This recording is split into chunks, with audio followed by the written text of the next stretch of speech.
Hello everyone, good morning. কেমন আছো তোমরা সবাই? আশা করছি সবাই খুব ভালো আছো, সুস্থ আছো। আমরাও খুব ভালো আছি। আজকে বুধবার সকাল 10টা। এখন তোমাদের সঙ্গে ভিডিওটা শুরু করছি। আচ্ছা, সকাল 10টায় ভিডিও শুরু করার কারণ আমরা মা মেয়ে ঘুম থেকে উঠেছি 8টার সময়।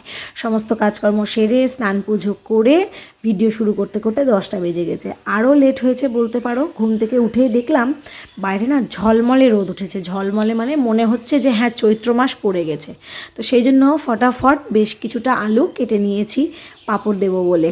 আর এদিকে মেয়ের জন্য ব্রেকফাস্টটা রেডি করে দিচ্ছি। ও ঘুম থেকে উঠে ব্রাশ করে দুটো বিস্কুট খেয়ে জল খেয়েছিল। এখন তো ওর একটু খিদে পাচ্ছে, তো সেই জন্য ওকে আজকে ব্রেকফাস্টে দেবো দুধ রুটি। আজকে আর ছাতু দেবো না, যেহেতু আটা মাখাই ছিল আর দুধ একটু বেশি পরিমাণেই ছিল, তাই ভাবলাম একটু দুধ রুটি করে দিই। আর ওকে জিজ্ঞাসা করেই না দুধ রুটিটা করেছি, কারণ মাঝে মধ্যে ওর খাবার দাবার কি খেতে চায় না খেতে চায় ওকেও তো জিজ্ঞাসা করা উচিত।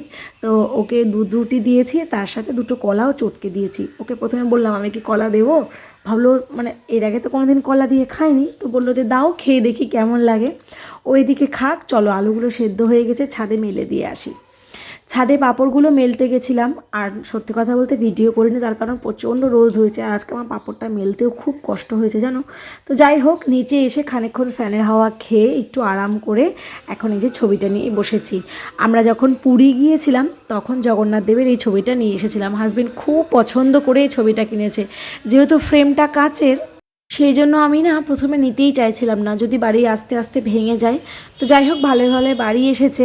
বাইরে বেরিয়ে দেখি ভোটের প্রচার হচ্ছে, একটু দাঁড়িয়ে দেখে নিলাম। আর তারপরে ঘরে এসে আবার জগন্নাথ দেবকে সুন্দর করে টাঙিয়ে দিলাম। সত্যি বলতে এত সুন্দর লাগছে আমাদের এই ঘরটার দিকে এখন তাকাতে, ডাইনিং থেকে তাকালেও বেশ সুন্দর লাগছে। হাজব্যান্ড তো বাড়ি এসে প্রথমেই বলল, জগন্নাথ দেবের ছবিটা টাঙানোর পরে ঘরের শোভাটা কিন্তু আরও বেড়ে গেছে। সত্যিও খুব সুন্দর লাগছে দেখতে। তো যাই হোক, তারপরে রান্নাবান্না সেরে নিয়েছিলাম। আর সত্যি কথা বলতে আজকে রান্নাবান্না কি করছি না করছি সবটাই ভিডিও করতে একদম ভুলে গেছিলাম। তার কারণটা বলছি। তো আগে বলি কী কী রান্না হয়েছিল। আজকে রান্না হয়েছিল ট্যাংরা মাছ সজনে ডাঁটা দিয়ে, তার সাথে হয়েছিল এঁচোড় চিংড়ি। আমাদের কিন্তু লাঞ্চ হয়ে গেছে, তারপরে তোমাদেরকে মেনুগুলো দেখাচ্ছি। তারপরে হয়েছিল চিংড়ি মাছের বাটা, আর ছিল স্যালাড। এই ছিল আমাদের আজকে লাঞ্চে। এইবার চলো বলি কেন আজকে লাঞ্চে রান্না করার সময় বা খাওয়া দাওয়ার সময় ভিডিও করিনি। ওই যে দেখছো মা এসে বসে আছে।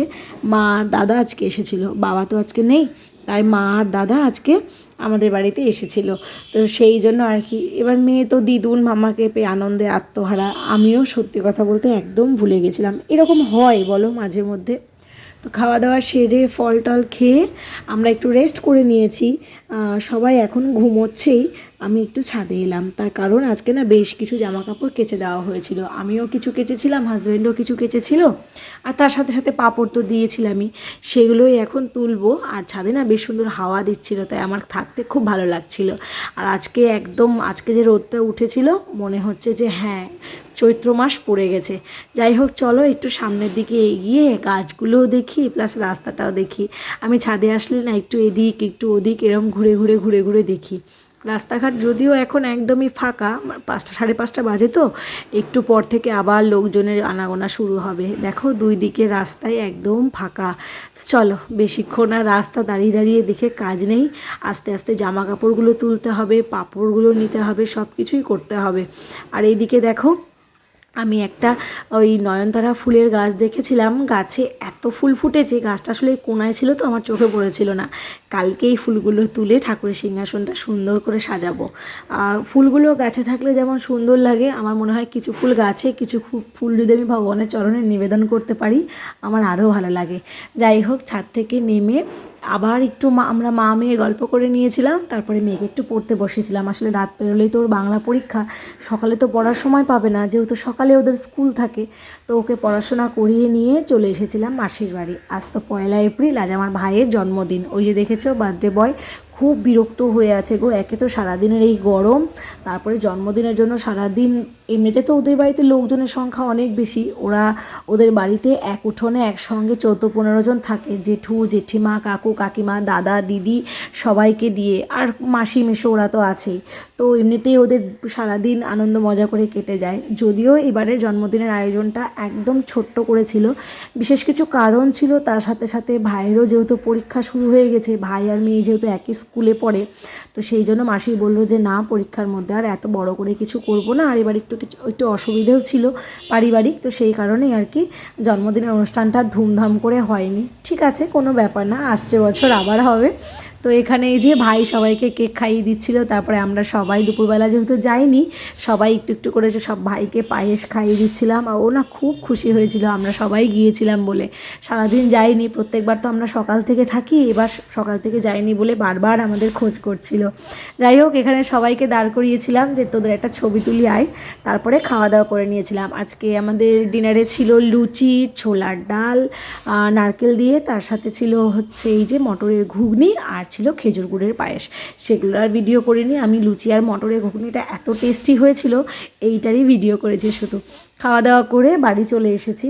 হাজব্যান্ড গিয়েছিল না, ও তো কাজে বসেছিল। আর লুচি টুচিও সেরকম খুব একটা খাই না, যেহেতু একদম ছোট্ট করে ঘরোয়া অনুষ্ঠান হয়েছিল, সেই জন্য ওকে আমি আর না জোরও করিনি। আর মাসিও জানে ওর এখন কাজের প্রেশারটা ঠিক কীরকম, তো সেই জন্য মাসিও খুব একটা জোর করেনি। বাড়ি এসে এই যে এখন হাজব্যান্ডের সঙ্গে বসেছি, একটু খাতার কাজ করব। খুব বেশি কাজ আজকে করতে পারবো না, কারণ অলরেডি 10:30 বেজে গিয়েছে। এই যে দেখো খাতার কাজে বসেছি, কত রকমের যে এদের হিসেব নিকেশ থাকে তোমাদেরকে বলে বোঝাতে পারবো না। যাই হোক, আমরা এখানে IPL দেখছিলাম আর খাতার কাজ করছিলাম।